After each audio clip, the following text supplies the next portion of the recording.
주요 예배를 통해 우리에게 주시는 하나님의 말씀은 마가복음 1장 14절에서 20절까지의 말씀입니다. 제가 가진 성경으로는 신약 성경 53면쯤에 있습니다. 마가복음 1장 14절에서 20절까지의 말씀을 제가 받들어 봉독하겠습니다. 말씀을 봉독할 때 하나님께서 계시 은혜 주시기를 원합니다. 요한이 잡힌 후 예수께서 갈릴리에 오셔서 하나님의 복음을 전파하여 이르시되 때가 찼고 하나님의 나라가 가까이 왔으니 회개하고 복음을 믿으라 하시더라. 갈릴리 해변으로 지나가시다가 시몬과 그 형제 안드레가 바다에 그물 던지는 것을 보시니 그들은 어부라. 예수께서 이르시되 나를 따라오라. 내가 너희로 사람을 낚는 어부가 되게 하리라 하시니 곧 그물을 버려두고 따르니라.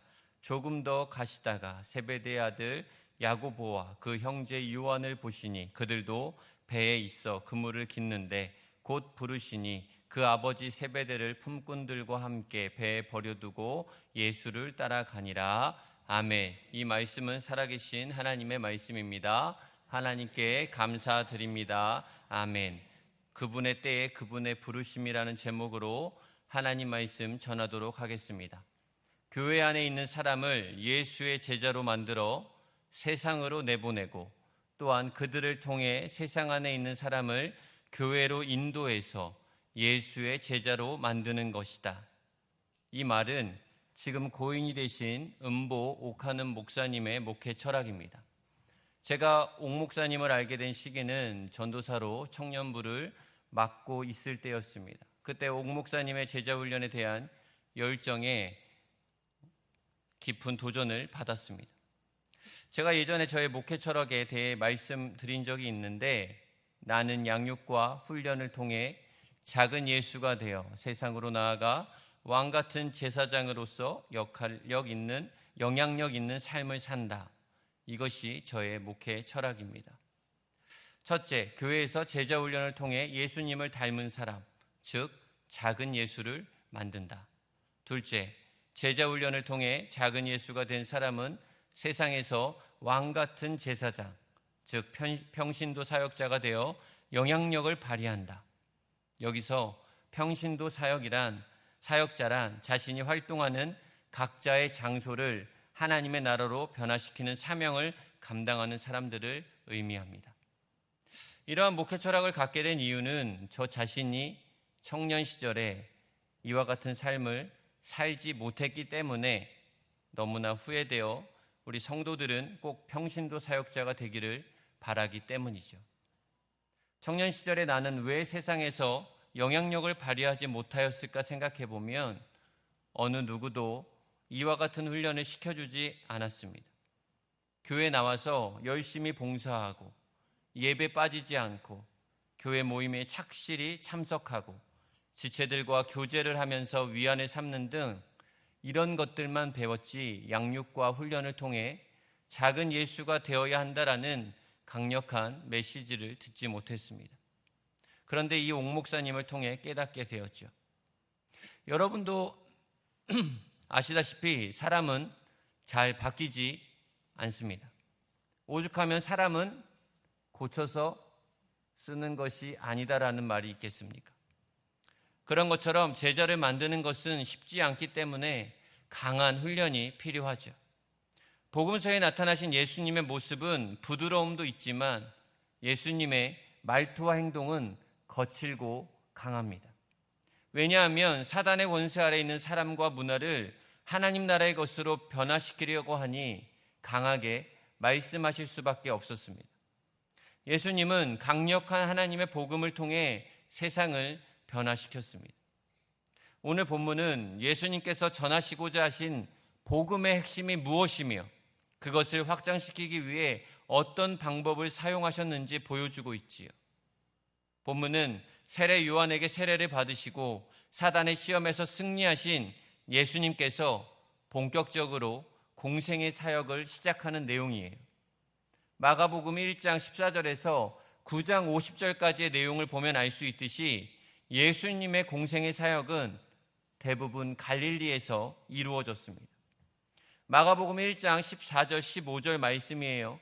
요한이 잡힌 후 예수께서 갈릴리에 오셔서 하나님의 복음을 전파하여 이르시되 때가 찼고 하나님의 나라가 가까이 왔으니 회개하고 복음을 믿으라 하시더라. 아멘. 요한이 잡힌 후 예수님의 사역은 갈릴리에서 시작되었어요. 그분의 사역은 요한과 바통 터치 하듯이 시작되었죠. 세례 요한은 자신의 사명을 마치고 역사의 무대에서 조용히 사라졌습니다. 참 아름다운 모습이죠. 사람은 자신의 때를 알고 조용히 물러날 줄도 알아야 합니다. 사람은 항상 마무리가 좋아야 한다라고 말하지요. 하지만 그렇지 못한 사람들이 너무 많습니다. 왜 그럴까요? 명예 때문에, 물질 때문에, 권력 때문에, 부모, 자식 때문에 그렇습니다. 유종의 미를 거두는 저와 여러분 되시길 주님의 이름으로 축복합니다. 예수님은 주로 갈릴리에서 활동하셨어요. 당시 갈릴리는 정치와 종교의 중심지였던 예루살렘에서 멀리 떨어져 있는 곳으로 아주 천대받는 땅이었습니다. 이와 같이 천대받는 땅에 하나님의 아들 예수님께서 사람들을 섬기기 위해서 오셨어요. 갈릴리에 오신 이유도 이와 같은 것이죠. 저와 여러분은 예수님의 제자입니다. 맞습니까? 제자는 스승의 가르침에 따라야 하고 그대로 행해야 합니다. 즉 예수님의 삶을 닮아가고 살아내기 위해서는 힘들고 어렵지만 예수님이 하셨던 것들을 흉내라도 내야 합니다. 예수님께서 천대받는 곳에 가셨다면 저와 여러분도 사람들이 싫어하는 곳에 가서 섬겨야 합니다. 아멘이십니까? 저는 여러분이 작은 것부터 실천하길 간절히 소망하고 권면합니다. 그리스도인의 성장은 신앙에서 출발해야 한다라고 말씀을 드렸었어요. 우리 모두 교회에서부터 시작합시다. 교회에서 섬길 줄 아는 사람, 가정을 섬길 줄 알고 또한 일터를 섬길 줄 압니다. 더 나아가 세상을 섬길 줄 압니다. 주일 설교에 교회에도 제가 뭐가 있다고 얘기했죠? 3D 봉사가 있다라고 말씀을 드렸어요. 여기서 3D란 더럽고 위험하고 어려운 일을 말하죠. 더럽고 위험하고 어려운 교회 사역 가운데 저와 여러분이 할 수 있는 것이 무엇입니까? 만약 예수님께서 저와 여러분과 같은 자리에 계셨다면 무엇을 하셨겠습니까? 교회 학교 교사, 교회 차량 주차 봉사, 교회 청소 등 여러 곳에서 각기 모양으로 헌신해 주시고 섬겨 주시는 분들께 진심으로 감사하고 축복합니다. 여러분, 예수님께서 갈릴리, 즉 천대받는 곳에서 사역을 시작하셨다라는 것은 저와 여러분에게 어떤 의미일까요? 저와 여러분 모두 겸손한 모습, 더 낮은 자세의 모습을 닮아가는 작은 예수가 되기를 소망합니다. 예수님의 사역의 핵심은 복음을 전하는 것이었어요. 복음이란 그 단어는 그 당시에 생소한 말이 아니었습니다. 당시 전 세계를 통치하고 있던 로마 황제 가이사는 자기가 통치하는 속국에 전령을 보냈어요. 그리고 그 전령이 가져오는 메시지를 복음이라고 했습니다. 전쟁에서 승리하였다거나 노획물이 얼마나 됐다라는 등 로마 시민들에게는 좋은 소식이었죠.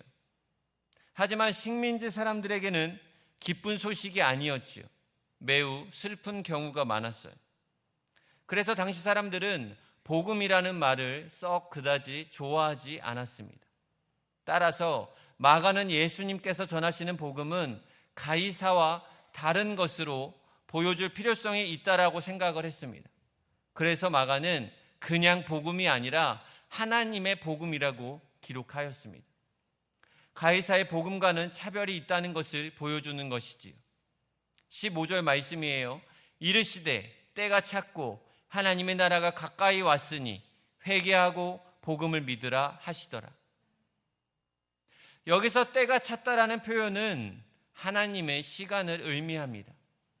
때라고 번역된 카이로스는 하나님이 역사 속에서 간섭하시는 결정적인 시간을 말해요. 그리고 일반적으로 우리가 살아가는 과거에서 현재로, 현재에서 미래로 변화되는 시간은 크로노스라고 합니다.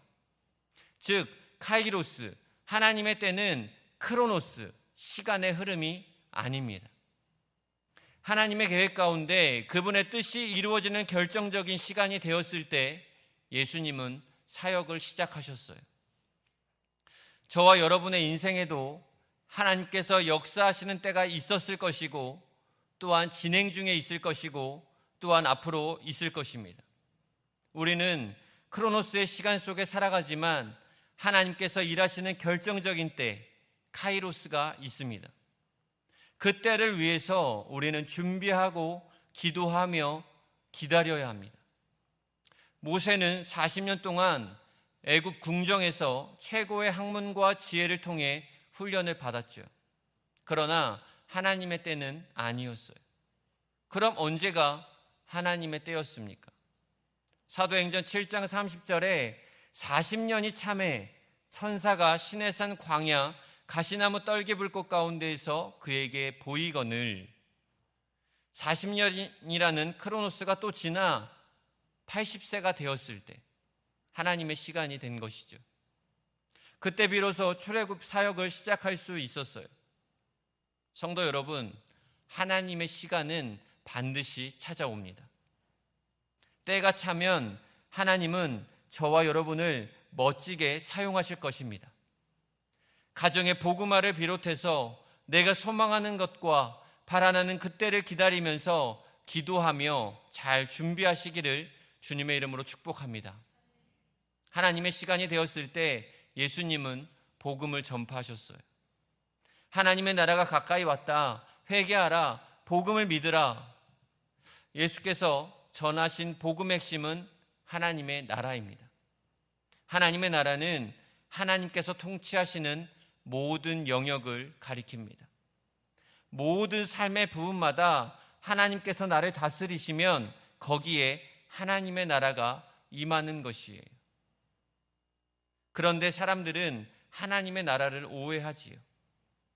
바리새인들이 하나님의 나라에 대해서 시비를 걸며 물어보았어요. 하나님의 나라가 어느 때에 임하나이까? 그러자 예수님께서 대답하셨죠. 누가복음 17장 20절 하반절과 21절이에요. 하나님의 나라는 볼 수 있게 임하는 것이 아니요 또 여기 있다 저기 있다고도 못하리니 하나님의 나라는 너희 안에 있느니라. 아멘. 작게는 저와 여러분의 마음부터 하나님의 나라가 임해야 하는 것이죠. 여러분의 마음을 하나님께서 통치하시면 진정한 평화가 임할 거예요. 그것이 곧 하나님의 나라입니다. 그 다음에야 비로소 생활 현장에 하나님의 나라가 임할 수 있습니다. 자신의 마음이 하나님의 나라가 되지 않았는데 어떻게 삶의 영역에서 하나님의 나라를 경험할 수 있겠습니까? 예수님은 하나님의 나라를 말씀하시면서 회개하라고 선포하셨어요. 즉 하나님의 나라와 회개는 깊이 관련이 있다라는 의미이죠. 회개하지 않는 자에게 하나님의 나라는 결코 임하지 않습니다. 하나님의 나라와 회개는 별개가 아니에요. 죄에 대해 후회하고 하나님께로 다시 돌아오는 회개하는 자에게 하나님의 나라가 임한다는 사실을 기억하시기 바랍니다. 날마다 회개함으로 하나님 앞에 정결한 모습, 깨끗한 모습으로 살아가는 저와 여러분 되시기를 소망합니다.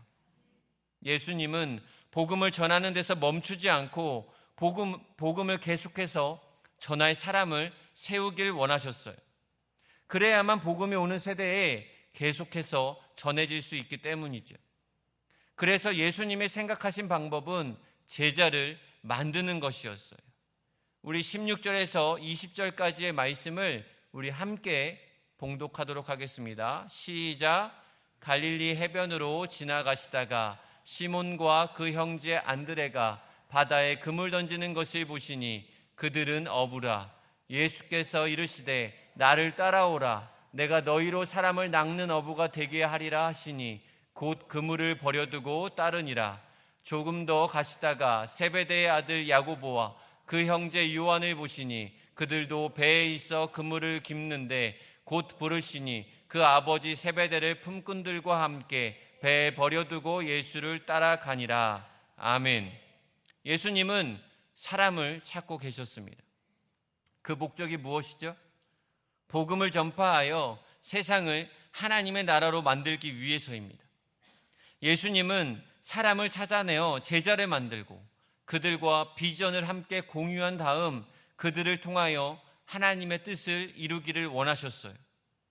본문에 예수님의 눈에 들어온 사람이 4명 등장합니다. 시몬과 안드레, 그리고 야고보와 요한이죠. 먼저 시몬과 안드레를 살펴보겠습니다. 그 둘은 형제로서 갈릴리 벳세다 지방에 살았어요. 시몬은 히브리식 이름으로 드름이라는 뜻입니다. 시몬은 후에 아람어로 게바라는 이름으로 불리기도 했고 또한 베드로라는 헬라식 이름으로 알려져 있죠. 둘 모두 반석이라는 뜻이에요. 한편 안드레는 헬라식의 이름으로 남자라는 의미입니다. 요한복음을 보면 안드레는 원래 세례 요한의 제자였어요. 후에 예수님의 제자가 된 것으로 나타나죠. 본문에서는 예수님께서 시몬과 안드레를 처음 만나는 것처럼 되어 있어요. 하지만 사실은 그렇지 않아요. 요한복음의 기록을 보면 동생인 안드레가 예수님을 먼저 만났어요. 그리고는 너무 좋아서 자기 형 시몬에게 예수님을 소개하였죠. 그리고 얼마의 시간, 대략 1년쯤 지난 후에 오늘 본문의 사건이 일어난 것이죠. 다시 말해 이미 예수님은 이 두 사람을 알고 계셨습니다. 그리고 그들의 삶을 지켜보고 계셨어요. 여기서 우리의 삶도 예수님이 지켜보고 계심을 기억하시기 바랍니다. 마가는 예수님께서 그들의 생활을 지켜보셨다는 것을 16절에 바다에 금을 던지시는 것을 보시니라고 표현했어요. 그들은 약 1년 전에 예수님을 알게 되었다면 그때부터 예수님을 따라가야 마땅하죠. 그러나 아직 그들은 뭔가 준비가 덜 돼 있는 것 같았어요. 그래서 예수님은 갈릴리 해변을 지나다니시면서 그들을 유심히 살펴보셨죠. 어부로서 어떻게 생활하는지, 그들의 성품은 어떤지, 복음을 위해 모든 것을 포기할 믿음이 있는지를 지켜보셨습니다.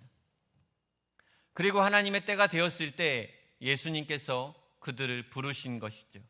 콜링하신 거예요. 물론 어부로 살아가는 것도 나쁘지 않습니다. 그러나 예수님은 그들을 더 높은 부르심으로 초대하셨어요. 17절 말씀에 예수께서 이르시되 나를 따라오라 내가 너희로 사람을 낚는 어부가 되게 하리라 하시니, 자신만 먹고 살찌우기 위해 고기 잡는 어부가 아니라 다른 사람을 먹이고 살리는 어부가 되라고 하셨지요. 이것을 위해 나를 따라오라고 예수님께서 말씀하셨습니다. 그러자 시몬과 안드레가 어떻게 반응하죠? 18절 말씀에 곧 그물을 버려두고 따르니라. 곧이라는 단어가 나와요. 마가는 유디스라는 단어를 사용해서 그들의 마음의 변화가 강력했다라는 것을 보여주고 있죠. 얼마나 강력했냐면 그물을 버려두고 예수님을 따라갈 정도였어요. 무엇인가 정리를 하고 따라간 것이 아니죠. 그리고 그 그물은 어부에게 어떤 것이죠? 밥줄과도 같은 거예요.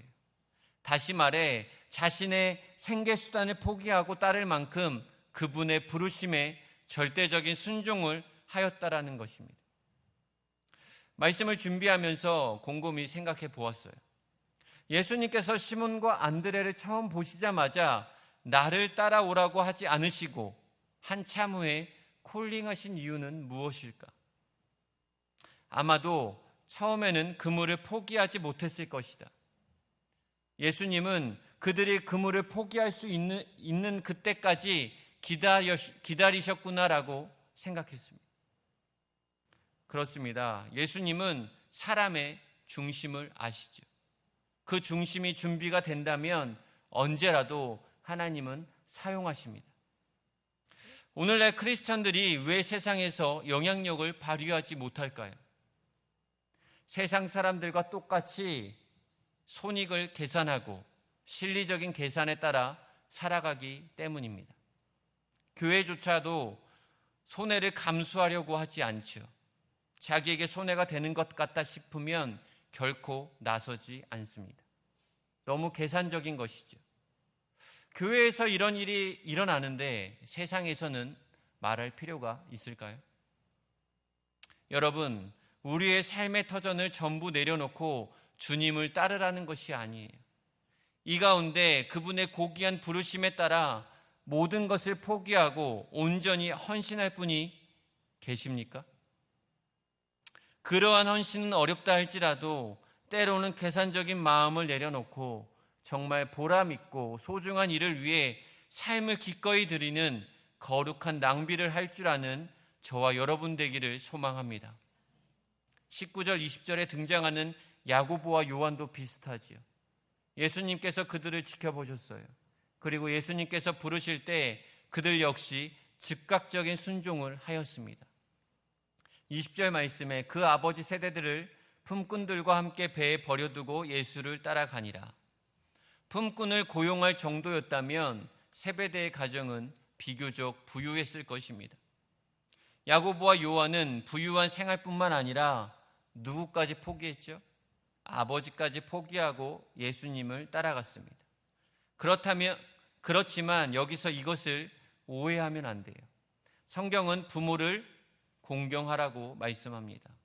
본문의 경우 특별한 소명을 받은 사람들에게 관한 것이므로 부모 공경에 대한 하나님의 말씀에 대해 오해하지 마시기 바랍니다. 오늘 우리는 예수 그리스도의 사역의 핵심을 살펴보았어요. 하나님의 때가 되었을 때 그분은 사역을 시작하셨죠. 그분은 하나님의 복음을 전하셨고 복음을 통하여 하나님의 나라를 확장시키셨습니다. 그리고 복음이 오는 세대에 계속하여 전해지기 위해 제자를 양성하는 사역을 하셨습니다. 예수님의 부르심을 받은 제자들은 계산적이지 않고 단순하게 순종했습니다. 우리는 하나님의 때를 기대하고 기도해야 합니다. 하나님의 뜻을 이루기 위해서는 작은 예수가 되어야 합니다. 그리고 하나님이 쓰시고자 하실 때에 쓰임 받을 수 있도록 준비되어야 합니다. 만약 하나님의 때가 되어 예수님이 저와 여러분을 부르신다면 저와 여러분은 어떻게 반응할 생각이십니까? 나를 따라오라는 그분의 음성이 저와 여러분의 마음 가운데에 명확히 들려지길 주님의 이름으로 축복합니다. 기도하겠습니다. 자비로우신 하나님 아버지, 저희가 각자의 삶 속에서 늘 계산하고 손익을 따지며 살아왔음을 고백합니다. 세상의 방식에 익숙해져 주님의 부르심 앞에서도 머물거렸던 저희의 나약함을 용서하여 주옵소서. 저희가 주님의 음성을 듣고 세상의 그물을 과감히 버려둘 수 있는 믿음과 용기를 허락하여 주옵소서. 내 생각과 고집, 세상적인 욕심을 내려놓고 주님을 따르는 제자가 되게 하옵소서. 세상에 작은 예수가 되어 영향력을 끼치며 살아가는 삶을 살기를 간절히 원합니다. 주님께서 저희에게 허락하신 은사와 재능을 주님의 영광을 위해 사용하게 하시고 세상 속에서 빛과 소금의 역할을 감당하게 하옵소서. 저희 앞날을 주님께 온전히 맡기오니 주님의 때에 저희를 사용하여 주시고 믿음으로 준비하며 기다리는 저희가 되게 하옵소서. 이 모든 말씀 예수 그리스도의 이름으로 기도하옵나이다. 아멘.